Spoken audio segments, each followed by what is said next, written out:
A second interview has hit the tower. Okay, so we are diving into Jim Rutherford's comments one more time because earlier this morning we had ourselves a second article published with even more quotes. Yesterday, we dove into the Gary Mason Globe and Mail post that sparked up so much controversy with this Vancouver market.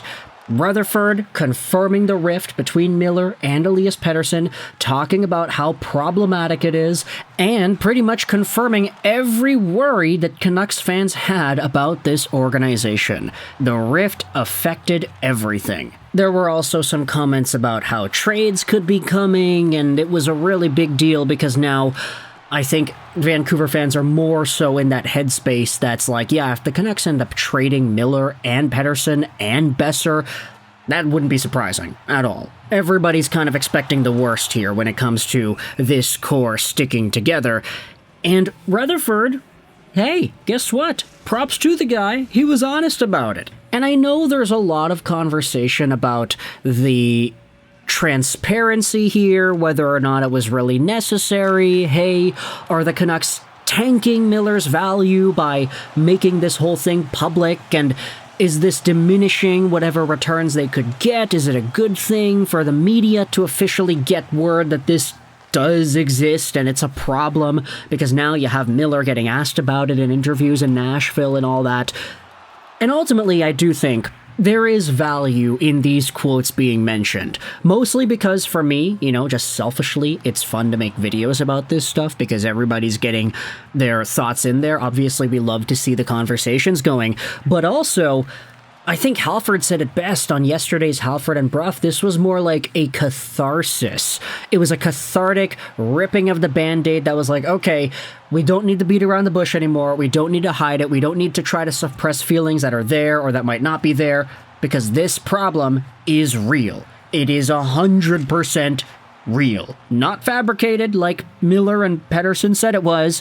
Not made up by the media. This is real. And now we are seeing more comments about it from Jim Rutherford, who went out there and spoke honestly a second time.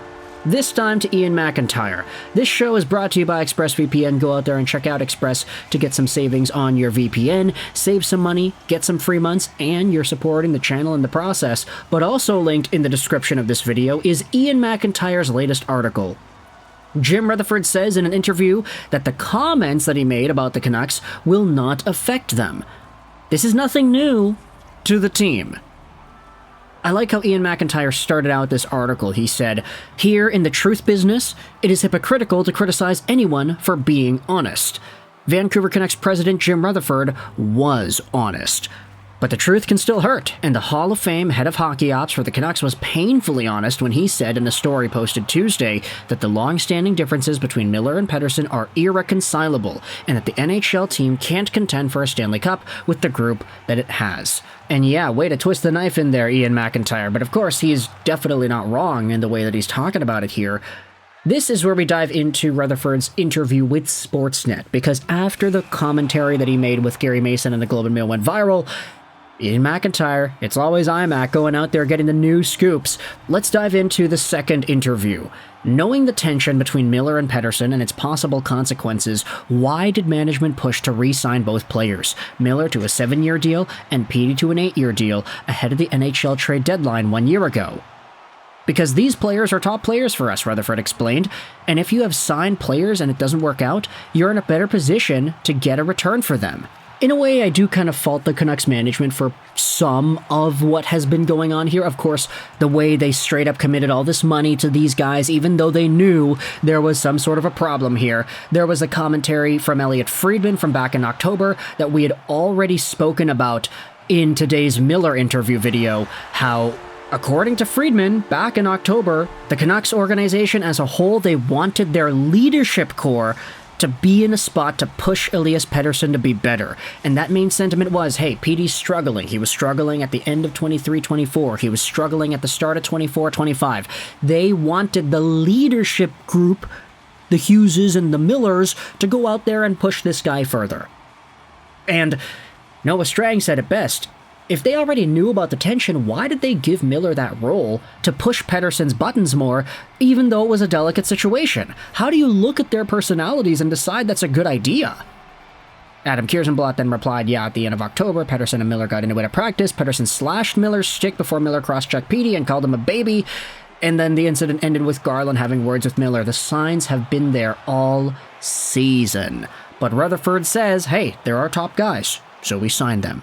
And we can trade these guys away. We can get more value with them signed, instead of shipping them out when their contracts are expiring or something like that. In regards to the comments that Rutherford made, he also spoke a second time saying this: what I said in the Globe and Mail, everybody knows it. It doesn't put Tocchet or the players in any different position. They've been dealing with it. This is nothing new to them.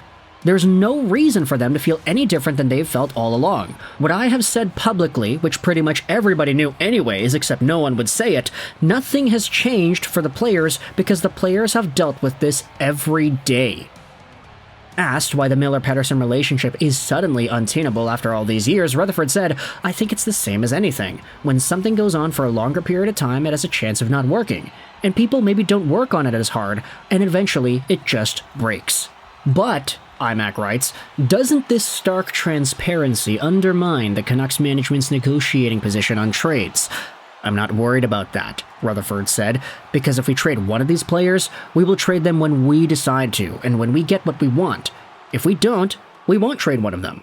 Again, common sense. And I like that there is some sort of an authoritative stance that Rutherford is putting out here, saying, oh yeah, we're not going to trade these guys for nothing. We're only going to trade them if we get the appropriate return. So, us spewing out into the media that they're fighting and that these guys don't like each other and that the rift is real, oh, spoiler alert, it's real, that doesn't change what the Canucks want in a trade. And maybe in a way it changes the likelihood they'll be able to negotiate to get what they want, but Rutherford is saying here, hey, we're just not going to trade him then. So, yeah, I don't know really how this does help the team, but at the same time, being honest is also a virtue that people place emphasis on, so it's yet to be seen whether or not this honesty will bite the Canucks in the behind. Honestly, I think it might take years for us to fully determine the consequences of this thing. I know now people are starting to talk about Bo Horvat. Oh, the Canucks lowballed Horvat, they didn't give him a proper contract offer, they chose to keep Miller instead, and now Horvat's in New York doing pretty good things, and he's scoring points at a rate that would have been second on the Canucks this year had he been on Vancouver. The Canucks made the right choice by keeping the better player in Miller, but did they make the right choice for the team in terms of keeping the personality that would clash with Pettersson more? And now it's like, yeah, Petey is in this spot too where he's making so much money and he's not being able to work with his teammates properly. If Miller gets traded and Pettersson pops off, what does that say about Pettersson? Is that the kind of guy that you think has a personality indicative of a championship-leading #1 center? I'm not too sure. Let's go out there and read some of the final quotes here from Jim Rutherford in this article. In the end, Ian McIntyre writes, Rutherford and GM Patrick Allvin will be judged on their actions and the team's performance more than anyone says. We've seen how the team is capable of playing, and we've also seen how it's played in an inconsistent manner, Rutherford said.